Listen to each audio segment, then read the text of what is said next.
ઓફિસમાં બેઠા બેઠા રાજકારણ ચલાવે છે, કોઈ સંસ્થાના નામે રાજકારણ ચલાવે છે, કોઈ વ્યક્તિ એવી છે કે ભાજપમાં જ રહીને ભાજપના જ લેવા પટેલ સમાજના આગેવાનના પતાવન ધંધા કરે છે. અમુક લોકો એવા છે કે ચોરને એમ કે ચોરી કરજે અને ગરધણીને એમ કે જાગતો રહેજે. આ ટાઈપના લોકો પણ આ ટોળકીમાં છે અને ક્યારે એક હોય છે, ક્યારે જુદા હોય છે, કોઈને ખબર નથી પડતી. પણ હવે એ ખુલ્લું થઈ ગયું છે કે આમાં સમાજને અને પાર્ટીને ગેરમાર્ગે દોરવા માટે અમુક લોકો ગોઠવાઈ ગયેલા છે, એ ખુલ્લા પડી ગયા છે. શું લાગે છે જયંતિભાઈ, કોણ હોઈ શકે આ? કારણ કે મારે નામ નથી આપવું, પણ તમે બધા અને સમાજ અને પાર્ટી બધું હવે ઓળખી ગઈ છે. નામ દઈને મારે મોટા નથી કરવા આવ્યા. તમારી ઉપર હુમલો કર્યો તો એ જ લોકો છે આ? લગભગ એ લોકો જ છે. જય સરદાર, જય માં ખોડલ. આજે જ્યારે લેવા પટેલ સમાજ જે દિશામાં જઈ રહ્યો છે એ જોતા એવું લાગે છે કે સરદાર સાહેબે આ દેશને જોડવાનું કામ કર્યું હતું. એણે હરેક સમાજને જોડી અને આ દેશને અખંડ ભારત બનાવ્યો છે. ત્યારે લેવા પટેલ સમાજના આગેવાનો એક સમાજને તોડવાનું જે કાર્ય કરી રહ્યા છે એ ન થવું જોઈએ. કારણ કે સમાજ આમાંથી આવનારી પેઢી, સમાજના બાળકો શું આપણામાંથી પ્રેરણા લેશે?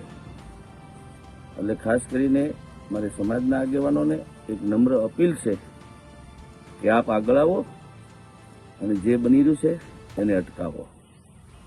કારણ કે નહીં અટકાવો આપણને પણ કુદરત માફ નહીં કરે અને સમાજ પણ માફ નહીં કરે.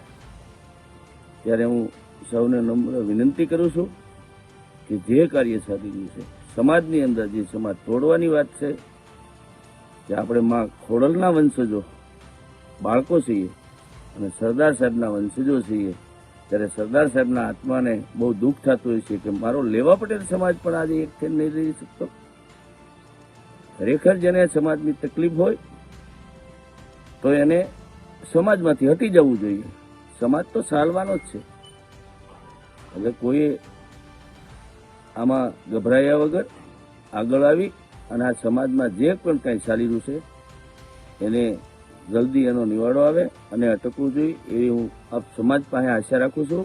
જય હિન્દ, જય ભારત, જય સરદાર. સન્માનીય જયેશભાઈ રાદડિયાના નિવેદનથી, સૂચક નિવેદનને ગંભીર રીતે ગણીને આજે સમગ્ર લેવા પટેલ સમાજમાં આ એક ચર્ચાનો વિષય બન્યો છે. ત્યારે જયેશભાઈ ઘણા લાંબા સમયથી આ બાબતે નિવેદનો કરી રહ્યા છે અને એમને નડતરૂપ થતા અથવા હેરાનગતિ કરતા કોઈ પણ લોકો હોય તેને સમાજના વચ્ચે યોગ્ય પ્લેટફોર્મ ઉપર આયોજન કરી અને એનો ઉકેલ લાવવા માટેના પ્રયાસો થાય એવું હું ઈચ્છી રહ્યો છું. હમણાં જે શાહી સમૂહલગ્ન જામકરવાડા મુકામે જે આયોજિત હતું ને આ પ્રોગ્રામની અંદર એમને વક્તવ્યમાં આ વાતને ગણી છે. આ વાતને કઈ બાબતે એમણે કીધું છે, કયા ટપોરી છે, કયા વ્યક્તિ છે, કોણ છે, એમની કોઈ સ્પષ્ટતા નથી કરી. પણ આવા કોઈ પણ ટપોરીઓ હોય કે કોઈ પણ વ્યક્તિ હોય, જયેશભાઈ કે રાદડિયા પરિવારની સામે એ વિસ્તાર કે સમગ્ર ગુજરાતમાં કોઈ પણ પ્રકારની પ્રવૃત્તિ સાથે લેવામાં નથી આવતી અને સાથોસાથ આવા ટપોરીથી એમને કોઈ ફેર પણ નથી પડતો. કેમ કે આ વિસ્તારમાં એમના પિતાશ્રી આવા કેટલાય ટપોરીને બહુ ભેગા કરી દીધા છે. એટલે કોઈ પણ આવા અસામાજિક તત્વો કોઈ પણ પ્રકારનું નિશાન ઊભું કરતું હશે તો એને પણ સબક શીખડાવી અને શાંત કરી દેવામાં આવશે. અલ્પેશભાઈ, આપ પણ આજે વિઠ્ઠલભાઈ પ્રત્યે ઘણા વફાદાર રહ્યા છો અને એમનું માર્ગદર્શન પણ મેળવ્યું છે. કઈ રીતનું ચરિત્ર હતું એમનું આખું અને કઈ રીતે જયેશભાઈને તેનો ફાયદો મળી રહ્યો છે? વિઠ્ઠલભાઈ છે ખૂબ સામાજિક રીતે અગ્રગણ્ય વ્યક્તિ છે. પાર્ટીમાં એમણે જ્યારે પણ જે પાર્ટીમાં હતા તે વફાદારી નિભાવી છે અને સમાજ માટે કરતાં પણ હું એમ કહું છું કે ખેડૂતના નેતા તરીકે, ખેડૂતના મસીહા તરીકે ખૂબ સારા એવા કાર્ય કર્યા છે. જ્યાં આપણા પવિત્ર ધામો છે ત્યાં ગુજરાત બહાર પણ પવિત્ર ધામો છે, સૌરાષ્ટ્રમાં, ગુજરાતમાં પવિત્ર ધામો છે, તે ભવન બનાવવા લોકોની વ્યવસ્થા કરવી અને એના સૌરાષ્ટ્રમાં કહેવત હતી કે એમના ડેલે ગયેલો વ્યક્તિ ક્યારેય ખાલી હાથે પાછો ન આવે. કોઈ પણ કામ લઈને જાય, કામ કરનાર વફાદાર હતા. અને એમના વંશજો તરીકે જ્યારે લલિતભાઈ, લાલાભાઈ, જયેશભાઈનું નેતૃત્વ કરી રહ્યા છે વિસ્તારમાં, એટલે ત્યાં કોઈ પણ પ્રકારની તકલીફો હશે તો અમે સદાયની માટે એમની સાથે રહીશું અને આ પરિવારે આ એક સમાજને નહીં સમગ્ર ગુજરાતીઓને ઘણું બધું આપ્યું છે, ત્યારે અમારી એક જવાબદારી બને છે અને કર્તવ્ય પણ બને છે. ઓફિસમાં બેઠા બેઠા રાજકારણ ચલાવે છે, કોઈ સંસ્થાના નામે રાજકારણ ચલાવે છે, કોઈ વ્યક્તિ એવી છે કે ભાજપમાં જ રહીને ભાજપના જ લેવા પટેલ સમાજના આગેવાનના પતાવન ધંધા કરે છે. અમુક લોકો એવા છે કે ચોરને એમ કે ચોરી કરજે અને ગરધણીને એમ કે જાગતો રહેજે. આ ટાઈપના લોકો પણ આ ટોળકીમાં છે અને ક્યારે એક હોય છે, ક્યારે જુદા હોય છે, કોઈને ખબર નથી પડતી. પણ હવે એ ખુલ્લું થઈ ગયું છે કે આમાં સમાજને અને પાર્ટીને ગેરમાર્ગે દોરવા માટે અમુક લોકો ગોઠવાઈ ગયેલા છે, એ ખુલ્લા પડી ગયા છે. શું લાગે છે જયંતિભાઈ, કોણ હોઈ શકે આ? કારણ કે મારે નામ નથી આપવું, પણ તમે બધા અને સમાજ અને પાર્ટી બધું હવે ઓળખી ગઈ છે. નામ દઈને મારે મોટા નથી કરવા આવ્યા. તમારી ઉપર હુમલો કર્યો તો એ જ લોકો છે આ? લગભગ એ લોકો જ છે. જય સરદાર, જય માં ખોડલ. આજે જ્યારે લેવા પટેલ સમાજ જે દિશામાં જઈ રહ્યો છે એ જોતા એવું લાગે છે કે સરદાર સાહેબે આ દેશને જોડવાનું કામ કર્યું હતું. એણે હરેક સમાજને જોડી અને આ દેશને અખંડ ભારત બનાવ્યો છે. ત્યારે લેવા પટેલ સમાજના આગેવાનો એક સમાજને તોડવાનું જે કાર્ય કરી રહ્યા છે એ ન થવું જોઈએ. કારણ કે સમાજ આમાંથી આવનારી પેઢી, સમાજના બાળકો શું આપણામાંથી પ્રેરણા લેશે? એટલે ખાસ કરીને મારે સમાજના આગેવાનોને એક નમ્ર અપીલ છે કે આપ આગળ આવો અને જે બની રહ્યું છે એને અટકાવો.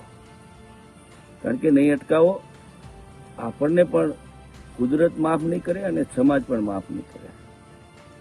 ત્યારે હું સૌને નમ્ર વિનંતી કરું છું કે જે કાર્ય સાધી રહ્યું છે સમાજની અંદર, જે સમાજ તોડવાની વાત છે, કે આપણે માં ખોડલના વંશજો બાળકો છીએ અને સરદાર સાહેબના વંશજો છીએ, ત્યારે સરદાર સાહેબના આત્માને બહુ દુઃખ થતું હોય છે કે મારો લેવા પટેલ સમાજ પણ આજે એક થઈને નહીં રહી શકતો. ખરેખર જેને સમાજની તકલીફ હોય તો એને સમાજમાંથી હટી જવું જોઈએ. સમાજ તો ચાલવાનો જ છે. એટલે કોઈ આમાં ગભરાયા વગર આગળ આવી અને આ સમાજમાં જે પણ કંઈ ચાલી રહ્યું છે એને જલ્દી એનો નિવાડો આવે અને અટકવું જોઈએ એવી હું આપ સમાજ પાસે આશા રાખું છું.